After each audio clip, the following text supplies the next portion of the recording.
Okay, video kali ni saya nak gabungkan selama 4 minggu. Ni depan ni kalau sabar, kita nak tunjuk perkembangan warna dia naik atau tidak selepas makan buah naga. Kalau anda tak ada buah naga, anda boleh beli pellet penaik warna ikan. Tengok selama 4 minggu apa jadi. Ikan ni dah makan buah naga selama 3 hari. Anda boleh tengok video bagi makan ikan kaloi buah naga. Ataupun anda nak tengok warna asal dia, tajuk dia sesungut bawah ikan kaloi putus. Ni dia sungut dia dah panjang dah sebelah tu. Ni warna dia selepas 3 hari makan. Tarikh hari ni 25/5/2026. Kita nak buat 4 minggu. Setiap hari Senin buat satu video, gabungkan dalam video ni. Anda boleh tengok warna ekor dia.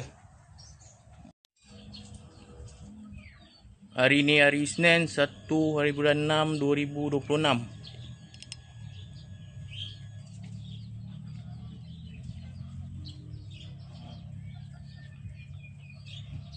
Coklat keorenan sebelum ni dah kurang sikit. Ni dia oren light. Oren cerah macam tu. Dia tak berat oren dia. Dia nak ke merah dah. Hari ni Senin 8 hari bulan 6 2026. Anda boleh tengok warna ekor dia. Dia bercampur warna oren dengan merah ringan. Merah dia tak pekat, dia ringan je. Dia ada naik warna merah. Dia ni macam menti sikit dengan kala kampung ni. Aduh, jangan gaduh. Dia oren bercampur dengan merah ringan.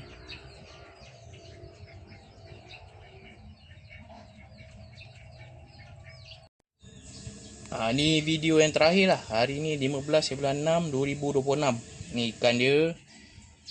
Ikannya ekor dia bercampur warna. Oren ada, merah pun ada. Anda boleh tengok warna ekor. Jadi kalau macam ni kena teruskan lah bagi makan makanan yang boleh menaikkan warna dia. Lagi elok bagi pellet yang berkualiti lah. Contoh macam selalu saya cadangkan adalah pellet dia nama Hikari Blood Red Parrot. Hikari Blood Red Parrot. Kalau beli daripada saya, memang saya suruh beli yang pellet yang tu lah untuk bagi makan. Jadi kalau ada makanan yang boleh menaikkan warna, bagi je ikan kaloi anda. Terutama kalau ekor dia dah naik oren tu. Ni makan buah naga saja. Kalau nak lagi elok, campur lah pellet dengan makanan lain lah, yang boleh menaikkan warna ekor dia dengan cepat. Okey.